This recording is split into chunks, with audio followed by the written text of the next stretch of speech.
The cup did not so much fall as decide.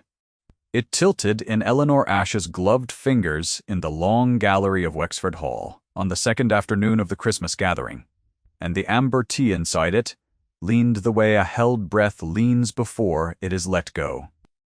She had carried trays through that house for 3 years without spilling a drop. She had learned the floors, the drafts, the way the boards near the east window gave half an inch under a foot. None of that mattered now. The cup tilted, and the tea went out in a thin, bright arc, and it landed across the front of the Marquess of Haldane's coat, the dark blue wool drinking it in a spreading stain over the ribs, over the place a heart would be. The gallery had been full of low talk. The low talk stopped. 30 guests turned at once the way a field of grass turns under a single gust, and into that turning silence the saucer in Eleanor's other hand began, very faintly, to ring against itself. She did not look up at his face. She had been trained not to. She looked at the stain she had made and at the brown drops already darkening the parquet, and she heard her own voice come out steady, when she had no right to a steady voice. She begged his pardon. She would fetch a cloth at once. She heard from somewhere near the fire a woman laugh, the short laugh that is not amusement but verdict. What no one in that gallery yet knew, and what Eleanor herself had spent 3 years refusing to remember, was that she had once been handed tea in rooms grander than this, and had never once been the one to carry it. Stay with me, because the gallery is about to learn something it cannot unlearn. And so, in a moment will she. 3 years before that afternoon, Eleanor Ashe had been Eleanor Vane, the only daughter of a Hampshire gentleman whose name opened doors and whose debts, when he died, closed every one of them. The estate went to a cousin. The furniture went to the men her father owed. There had been a morning, she remembered, when she sat in a stripped drawing-room on the single chair the bailiffs had left her, in a gown that no longer fit the life it had been made for, and understood that the world had quietly revised its opinion of her worth between one season and the next. She had been a young lady with prospects. She was now a problem to be placed. A distant connection had found her the position at Wexford Hall, and Eleanor had taken it the way one takes the last seat in a stage already moving, because the alternative was the road. At Wexford she became one of the women the great families did not see. She poured. She carried. She turned down beds and turned up lamps and stood against the wall, while the guests her father might once have dined with discussed the weather and the marriages and each other. She was good at it. She was, the housekeeper said, the steadiest pair of hands in the county. To the household above stairs, she was simply the upper maid, the quiet one, the one who never gave trouble. To the season, she had ceased to exist at all. The Christmas party had brought the season into the house. Lady Margaret, the Dowager Marchioness of Haldane, had taken Wexford for the holidays from its absent owners, and filled it with the people she meant her grandson to choose among. And at the center of that gathering, like a stone set deliberately in a ring, was the Marquess himself. Julian Crane, Marquess of Haldane, was a man people described before they described anything else in a room. He was tall, and he held the height without using it, which is the rarest way to be tall. His hair was dark and cut close, his jaw set in a line that did not invite questions, and his eyes were a gray so pale they seemed to take the cold of the windows into themselves. He had come back from the war on the peninsula 3 years earlier, with a limp he had since disciplined into a stride, and a silence that the drawing-rooms found either fascinating or alarming, depending on whether they wanted his title. He did not dance. He did not flatter. He stood at the edges of things with the stillness of a man waiting for an order that would not come, and the season had decided he was cold. The season was, as the season usually is, wrong, but it would take Eleanor longer than the rest to learn it. She had been the one assigned to his rooms and his table because the steady hands went where the difficult guests went. And the Marquess was difficult only in that he wanted nothing. He returned his plate barely touched. He let the fire go low rather than ring for it. The first time she brought his morning coffee he had been standing at the window with his back to the room, and he had said without turning that she might leave it, and that was all. She had thought him exactly what the others said. A hard man, a grand one, the kind whose attention, if it ever fell on a woman like her, would fall the way a boot falls. So when the cup tilted in the gallery, and the tea went across his coat, and the whole room turned to watch, Eleanor's first clear thought was not of the stain, it was of the cold that would come next. It did not come. She felt rather than saw him move. The room expected him to step back from the spreading mess to summon the housekeeper with 2 words, to let the weight of the moment fall, where weight in that house always fell, onto the servant. Instead, he reached out. His hand closed, not on the cup which was already lost, but on her wrist, lightly, the way one steadies a thing that is shaking, and he turned so that his own body came between her and the watching room. It was the smallest movement. It changed everything in the gallery, because everyone there understood the grammar of it without being told. A Marquess did not shield a maid. A Marquess did not notice a maid had a wrist to steady. The laugh by the fire stopped as though a hand had been laid over the mouth that made it. "You are not hurt," he said. It was not a question. His voice was low and even, pitched for her and not for the room. And Eleanor understood, with a strange lurch, that he was not asking after the cup at all. He had felt how she trembled, and had named the only thing that mattered to him about the moment. She said she was not. She said the tea had not been hot, which was true, the pot having sat.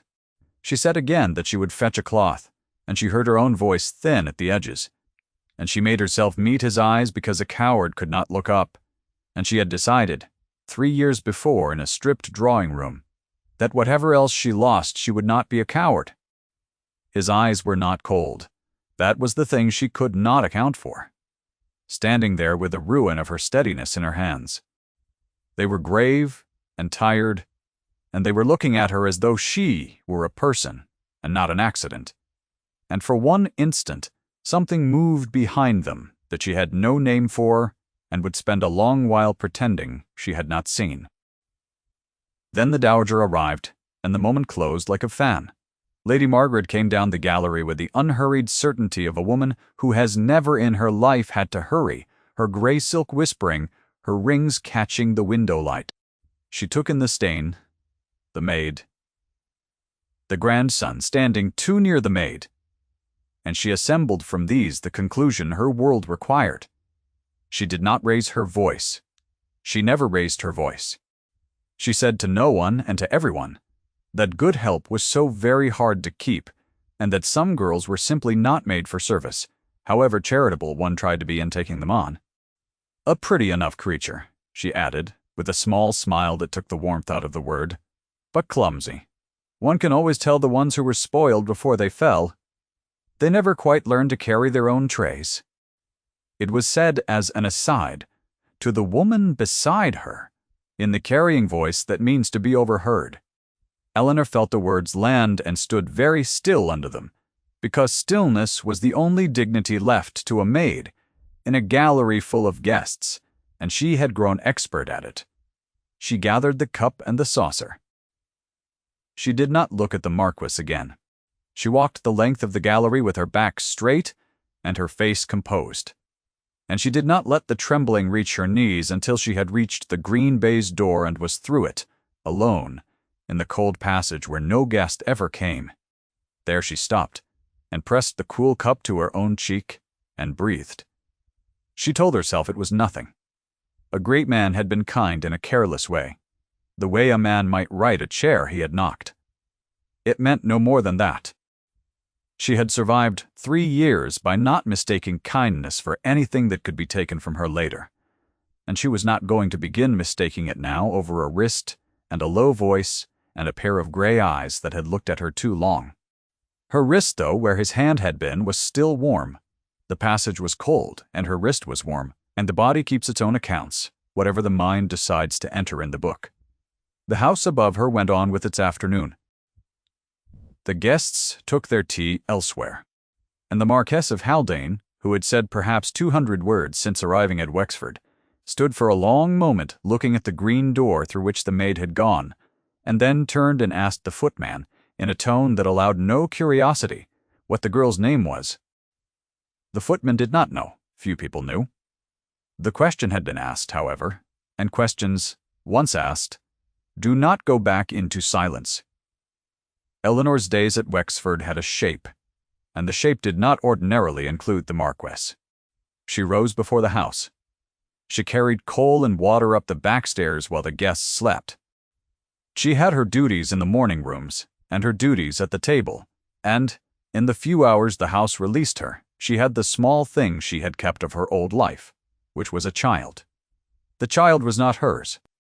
Her name was Sophie, and she was 6 years old, and she was the daughter of the undercook, who had died of a fever the winter before and left the girl to the uncertain mercy of the household. The dowager had wanted the child sent to the parish. It was Eleanor who had quietly arranged otherwise, who fed her from her own plate and taught her letters in the hour after supper, and brushed and plaited her hair each morning, so that no one could say the child was neglected and use it as a reason to be rid of her. It cost Eleanor something every day to keep Sophie, and she paid it without remark, because she had learned that the only worth a person could truly own was the worth of what they did, when no advantage could come of it. It was this, though Eleanor did not know it, that the Marquess saw. He had taken to walking the grounds in the grey hour after breakfast, when the frost still held the grass and the guests were not yet about.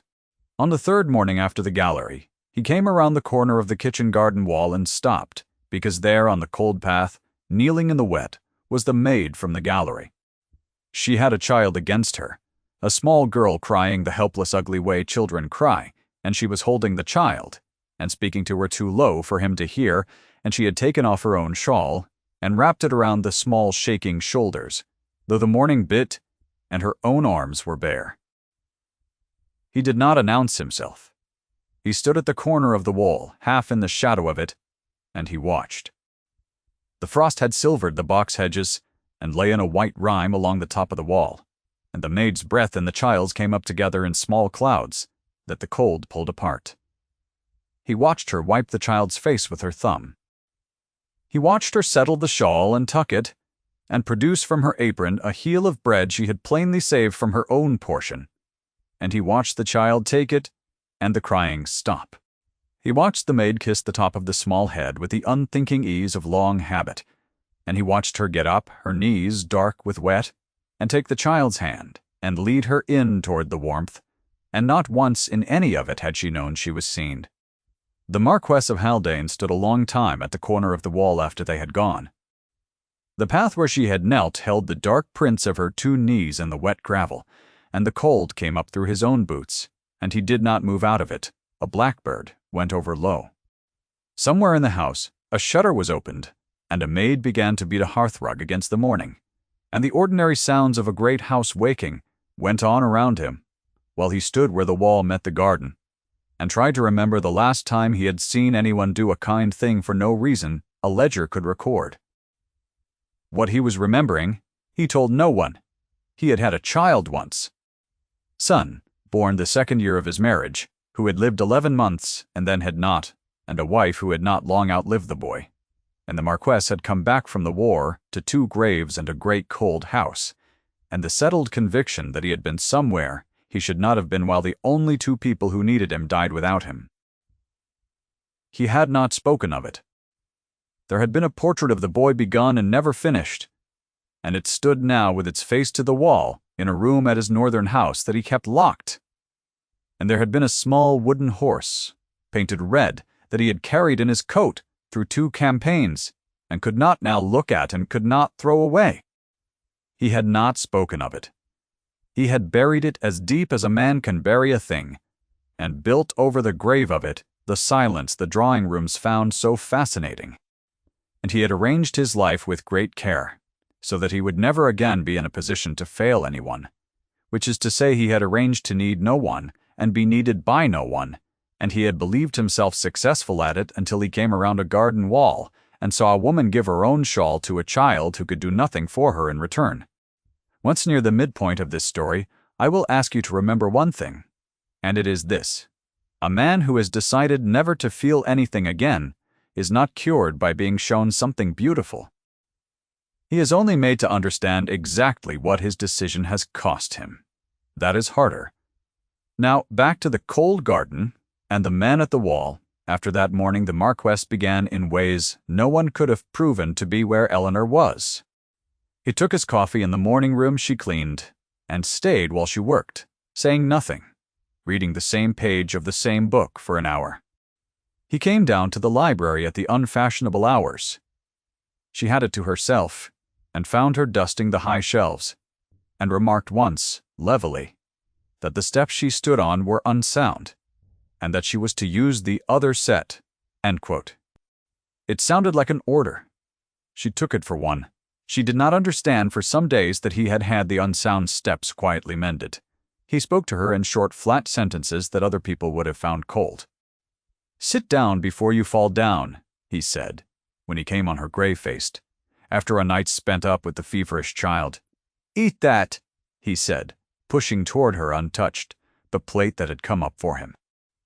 "You have carried that scuttle past this door 4 times this morning," he said once, "and the 5th time you will let the boy do it." Each of these she received as the impatience of a great man inconvenienced by the visible tiredness of his servants. Each of these was, had she been able to hear it, the only language a man who had forgotten tenderness still had for it. He could not offer comfort. He had no comfort left to offer that he trusted. So he gave orders, and inside the orders, like a coin sewn into a hem, he hid the thing he could not say. The body heard it before the mind would. That was the part Eleanor could not govern. She found that she knew where he was in a room without looking. She found that her pulse, which 3 years of service had taught to keep a servant's even time, would break stride when his step came down the passage. She found that when his hand brushed hers as he took a cup, both of them careful, both of them gloved, the warmth of it stayed in her fingers long past any reason. Her mouth went on saying, "Yes, my lord." And as you wish, my lord, in the flat, correct voice of a maid. Her hands shook when he was near. She told the shaking it was cold. There was a morning he came on her at the foot of the back stair, the coal scuttle dragging her shoulder down, and he took it from her hands before she could protest, the great Marquess of Haldane carrying coal up the servants' stair in his own house, because a maid was tired, and he set it down at the top and said, only, in the flat voice, that she was to send the boy next time, and went away before she could find a word. She stood at the top of the stair a long while with her empty hands. The shaking did not believe her. She was not the only one watching the Marquess fail to look away. The Dowager Marchioness had not assembled a houseful of eligible young women to watch her grandson take his coffee in a maid's morning room. Chief among the women was Lady Cordelia Vesey, the daughter of an earl 23, with a fortune of £40,000 and a face the season had agreed to call the loveliest of the year. Lady Cordelia had been raised from the cradle to be exactly what she was, the correct choice, the obvious answer, the diamond that any sensible man set in his ring, without troubling to look at other stones. She was not stupid, and she was not in the ordinary run of things cruel. She had simply never in her life encountered a situation her advantages did not resolve. And the situation now forming under the Christmas garlands of Wexford Hall was the first. She saw the way the Marquess's eyes went to the maid. Everyone with sense saw it. And Lady Cordelia, who had assumed the contest was already won because there had appeared to be no contest, found herself in the strange position of competing, and worse, of not knowing the rules of a competition in which the other party did not even know she was entered. The Dowager saw it too. And the Dowager was made of harder material than her grandson's intended bride. She did not intend to lose Julian to the season's verdict, and she did not for one instant intend to lose him to a tray-carrying nobody, with a borrowed child and a straight back. So, she began, with the patience of a woman who has all the time and all the power to remove the cause. She did it the way such things are done. She found fault with Eleanor's work where there was no fault. She moved her to the heaviest and least seen of the duties. She let it be known in the carrying voice on the stairs and at the table, and once deliberately, where the Marquess could hear, exactly what she thought of the girl. The one who threw the tea, she said to Lady Cordelia at dinner, loudly enough for the foot of the table. "Some upper servant with ideas above her station. I am told she fancies herself a lady, because her people came down in the world. As if a fallen gentlewoman were not the most useless creature God makes. They cannot work, and they will not submit. A nobody who has not the grace to know she is nobody." She let the word sit in the candlelight. "I shall have her gone before 12th night." Eleanor was at the sideboard when it was said. She did not move. She had grown expert at not moving. The footman beside her was new, though, and young, and he glanced at her in pity before he could stop himself, and that glance was worse than the words because the words she could refuse to believe, and the pity she could not. At the head of the table the Marquess set down his glass. He did not speak. His face did not change. Eleanor, however, who had learned his stillnesses the way one learns a language, saw that this was a different stillness from his others, and she did not know whether to be glad of it or afraid. She found out 3 nights later. The dowager's plan was a careful one, and it required only an occasion, and the season is never short of occasions. There was to be a ball, the great event of the gathering, the night before the guests dispersed. The whole county had been asked. The ballroom at Wexford had been opened and aired and filled with candles. The chandeliers let down and cleaned and hauled up again, blazing, the floor chalked. The musicians sent for. It was into this, on the evening of the ball, that the trap was set, and Eleanor walked into it carrying a tray. She had been ordered to serve in the ballroom, which was unusual, the ball being the province of hired men in livery, but the order had come from the dowager herself, and there was no refusing it. So Eleanor stood against the wall in her plain, dark gown among the powdered footmen, holding a tray of glasses, while the county danced under the blazing lights. The loveliest women of 3 shires turned like flowers in the warm air. She had been in grand rooms before. She had once danced in rooms like this. She held the tray, and she did not let her face show that she remembered. The dowager moved through the room toward her at the height of the evening, when the floor was full and the watching was thickest. Lady Cordelia was on her arm, radiant in ice-blue silk, and the Marquess, who had been brought into conversation with them, came in their wake. The dowager stopped before Eleanor as though she had only just noticed her, and she smiled. And she spoke in the voice that carried, "You there, girl?" "Yes, you, the clumsy one." She took a glass from the tray and held it up to the light and frowned at it as though it were filthy, which it was not. "These are a disgrace. Did no one teach you to polish? But then, I forget. You were not taught anything useful, were you? You were taught to sit and be admired in the days when there was anything in you to admire, and now there is not, and here you are." The smile widened. "Drop this one too, why don't you? Give the room another performance. It is the only thing you do that anyone remembers." And then, because cruelty unanswered grows bold, she did a thing that even the watching room had not expected. She tipped the glass in her own hand, and let the wine run down over the front of Eleanor's gown, a slow red ruin across the plain dark wool, and she said lightly that there, now they matched, the clumsy girl and her clumsy work, and the room, the great brilliant room, made the sound a room makes when it is deciding whether it is permitted to laugh. Eleanor stood with the wine cold against her, and the tray steady in her 2 hands, and her chin level, and she did not cry, and she did not run. And she said, in a clear voice that reached further than the dowager's, because it was not raised, that she was sorry the glasses had displeased her ladyship, and that she would have fresh ones brought. She set the ruined tray down on the table beside her, without spilling a drop of what remained. Then she turned to go with the wine running down her gown, and the whole room watching. And that was the moment the trap had been built for, the moment of her leaving in disgrace, the moment that would make her dismissal a thing the household had witnessed and approved. It did not arrive. Stop. The word came from the Marquess. It was not loud. It did not need to be. The musicians who had been wavering lost the thread entirely, and the dancing came apart, and into the spreading quiet, the Marquess of Haldane crossed the ballroom floor.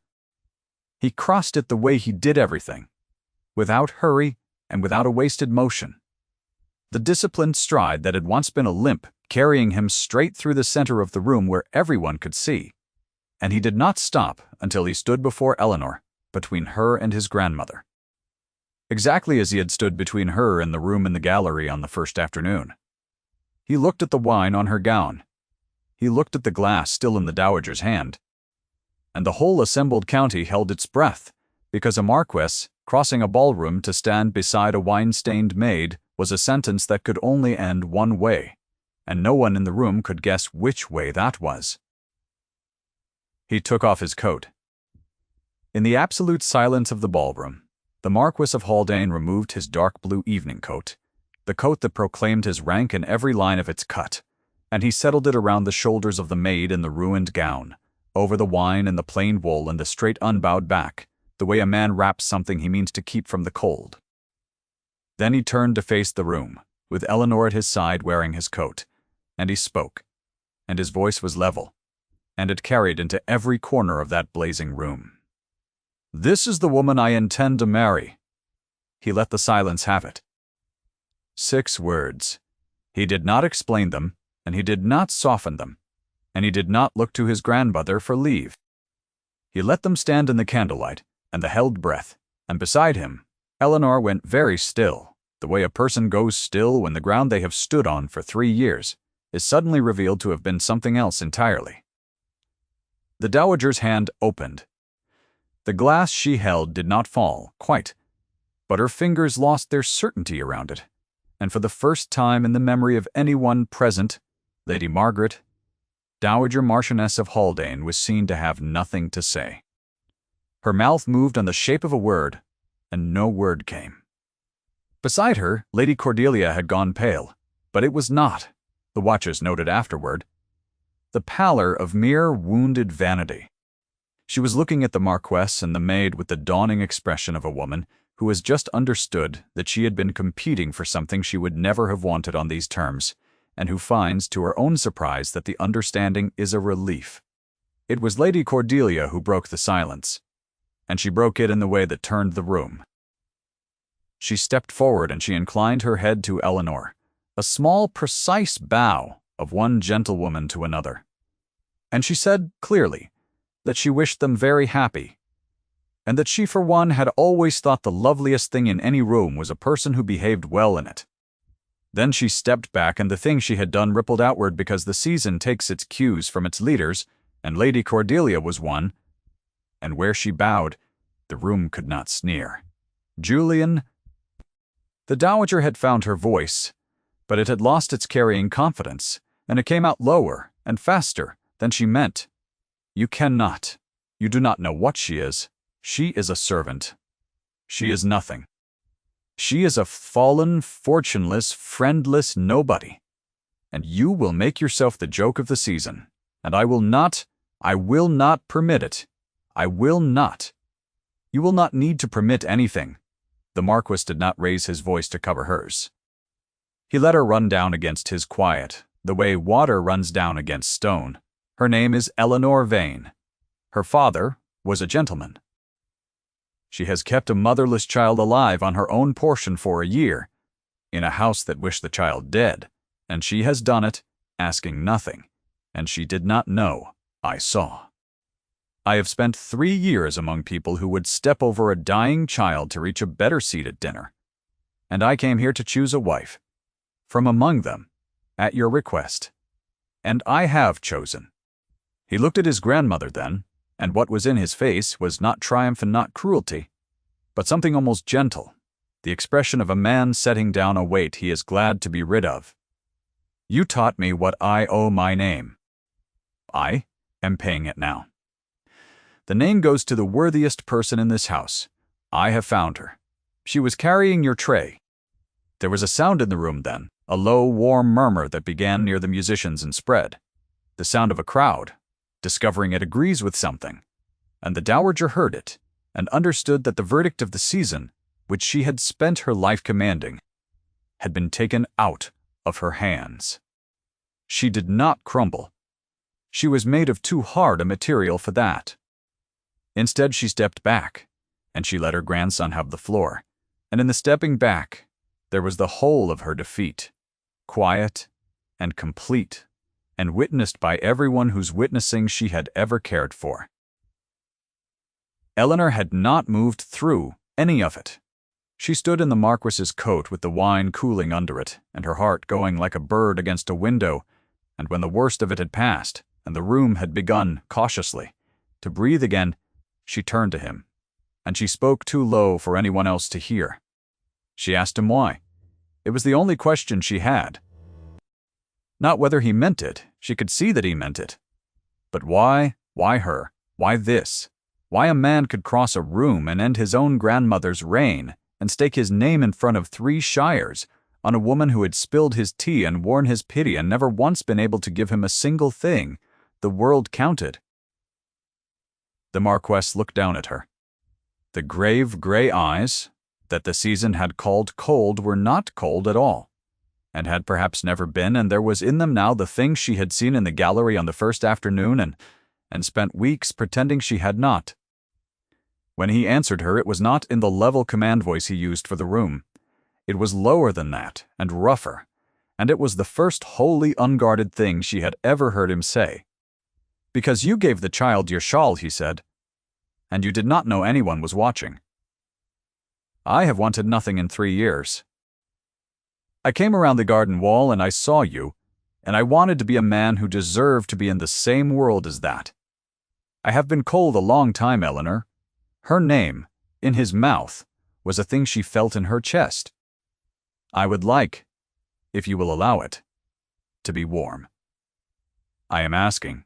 It is the first thing I have asked anyone for since I came home, and I find I do not know how to do it well.